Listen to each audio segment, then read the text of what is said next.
गोष्टी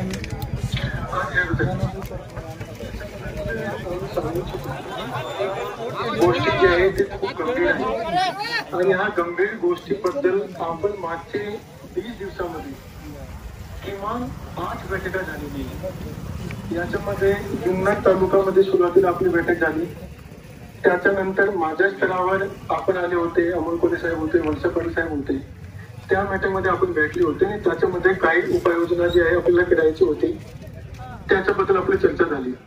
त्या उपाययोजनामध्ये एक महत्वाची उपाययोजना हे होती की आज आपण रात्रीला वीज पुरवठा करतो तो वीज पुरवठा आपल्याला सकाळी करणे आवश्यक आहे। तातडीने आदेश काढून दोघेही जे डिपार्टमेंट आहेत चीफ इंजिनियर त्यांना सांगून आपण शिरूर, आपलेगाव, जुन्नर ह्या भागामध्ये जे वीज पुरवठा ते सकाळच्या सत्रामध्ये केलं होतं।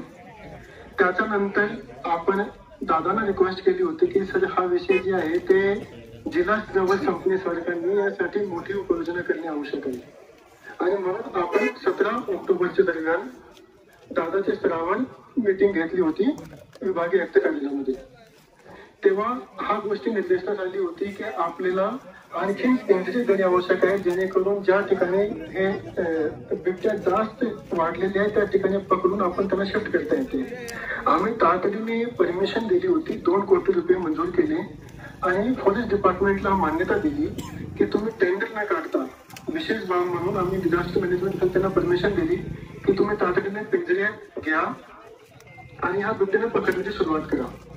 अनफॉर्च्युनेटली जे 18 सप्टेंबर किंवा 20 ऑगस्टला जी घटना झाली त्याच्यानंतर हे पिंजरे तातडीने उपलब्ध झाले कारण आम्ही टेंडरची त्यांना शिथिलता दिली होती। त्या जे पिंजरे आहेत त्या पिंजऱ्याचा वापर करून इथे लोकांनाही माहिती असेल की मागच्या 10 दिवसांमध्ये आपण किमान 7 बिबटे पकडलेले पण आहे आणि याच्यानंतर आणखी मी सांगू इच्छितो की आजपर्यंत कधीही बिबट्याला मारण्याची परमिशन कधी मिळाली नाही।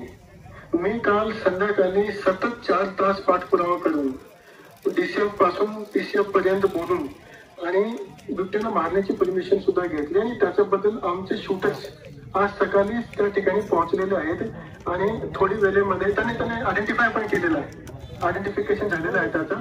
थोडी वेळे तो जे नरभक्षी बिबट्या आहे त्यांना मारण्याची प्रक्रिया पूर्ण होतील।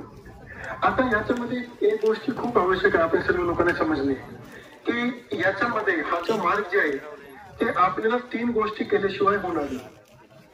3 गोष्टी काय आहे ते मी सांगतो या ठिकाणी, ज्याच्यासाठी आपल्याला केंद्र स्तरावरची परमिशन आवश्यक आहे। पहिली गोष्ट आहे की नरभक्षी बिबट्या आहे त्यांना मारण्याची परमिशन घेऊन त्यांना मारणे। दुसरी जी गोष्ट आहे ते आहे की जे अतिरिक्त आपल्याकडे या ठिकाणी बिबट्या झालेल्या आहेत त्यांना या भागातून शिफ्ट करणे दुसऱ्या ठिकाणी। आणि तिसरी जी गोष्ट आहे याची परमानंटली नसबंदी करून घेणे। हे 3 उपाययोजना जी आहे हा 3 उपाययोजनाचा अंमलबजावणी आणि परमिशन हे केंद्र स्तरावर असते। केंद्र कारण हा जे जनावर आहे ते शेड्यूल 1 जनावर आहे आणि त्याची परमिशन केंद्र स्तराकडून लागते। काल संध्याकाळी आमच्या DCM सरांशी बोलणं झाला, आज सकाळी DCM सर आणि CM सर दोघांशी बोलणं झालं आणि ती दोघेही मान्यवराचा माननीय केंद्रीय मंत्री सोबत बोलणं झालेलं आहे। परवा किंवा गुरुवारीला केंद्र स्तरावर याची बैठक होणार आहे आणि याच्यामध्ये मोस्टली बुधवारी किंवा शुक्रवारीला बैठक आहे, गुरुवारी किंवा शुक्रवारीला। हा बैठकमध्ये हा अतिरिक्त बिबट्याला शिफ्ट करणे आणि नसबंदी करून याचं पॉप्युलेशन कंट्रोल करणे याच्याबद्दलचा निर्णय आणि त्याची मान्यता केंद्र शासनाकडून घेतली जाते। आणि हे बघा आमदार एखादा साहेब हे जे विषय आहे हे आपण खूप कमी कालावधीमध्ये प्रपोजल पाठवून आणि मीटिंग पर्यंत आणलेलं आहे। आपली पहिली मीटिंग आपल्याला आठवण असेल की 13 ऑक्टोबरला झाली होती आणि 13 ऑक्टोबरच्या नंतर 20 दिवसामध्ये आपण एवढी गोष्टी कोलेली आहे। अनफॉर्च्युनेट काय आहे की मधली कालामध्ये सतत 2-3 अशा प्रकारची घटना घडलेली आहेत, त्याचं गांभीर्य मलाही माहिती आहे, पण आम्ही कंटिन्युअसली याच्यामध्ये आमचे प्रयत्न करून आणि मान्यतापर्यंत आणलेलं आहे। आता महत्वाचं स्टेप जे आता आपलं शेवटचं राहिलेलं आहे की केंद्राची मान्यता घेऊन अतिरिक्त पॉप्युलेशनला शिफ्ट करणे आणि हा पण गोष्टी सर्वांनी लक्षात घेतली पाहिजे की पहिल्यांदा फॉर द फर्स्ट टाइम आपण यांना मारण्याची सुद्धा परमिशन घेतलेली आहे। तर आपण सर्व प्रयत्न आम्ही करत आहोत। याच्यामध्ये प्रॉब्लेम अशी आहे की हा जे विषय आहे त्याच्यामध्ये आपल्याला यश आणण्यासाठी केंद्र शासनाची मान्यता आवश्यकता लागते. केंद्र शासनाची आपण मान्यता घेतली नाही तर आपण सक्सेसफुल होणार नाही. तर त्यासाठी आमचा सतत पुरवठा चालू आहे.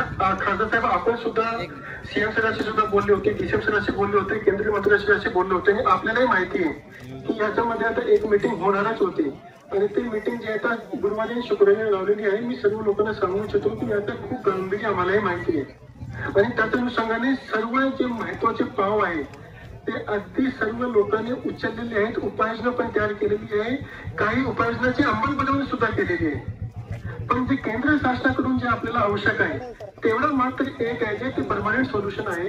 त्या परमानंट सोल्युशन बद्दलची सर्व जी प्रक्रिया आहे ते आजपर्यंत पूर्ण केलेली आहे आणि मला वाटतं की शुक्रवारीचे किंवा गुरुवारची जे मीटिंग होतील त्याच्यामध्ये आपल्याला मान्यता मिळेल आणि त्या मान्यता मिळाल्यानंतर आपण जे अतिरिक्त पॉप्युलेशन आहे इकडची त्यांना आपण शिफ्ट करून घेऊ. पण कलेक्टरच्या वाटतं तेवढा आम्हाला वेळ द्या. काय की हा विषय जे आहे ना बरेच वर्षाचा आहे. आम्हाला थोडासा वेळ द्या. आम्ही CCR सर्वांशी बोलतोय, थोडे दिवस द्या. आम्ही लोकांची भावना कशी तीव्र आहे, लोकांची भावना तीव्र आहे. तुमचे आतापर्यंत एक पथक आलेलं आहे, त्याच्यात 2 पथकं अजून तुमची येणं बाकी आहे. ते धवल मोहिते आणि जुबिन हे 2 शार्प शूटर अजून येणं बाकी आहेत. ते लवकरात लवकर येणं गरजेचं आहे. ही 2 पथकं लवकरात लवकर येणं गरजेचं आहे आणि तिथे एकच नाही, तिथे जेवढे बिबटे दिसतील हे नरभक्षक बिबटे जे आहेत यांना आधी शूट करणं गरजेचं आहे, पहिली गोष्ट. दुसरी गोष्ट, केंद्र शासनाच्या पातळीवर तुम्ही जे 3 विषय मांडले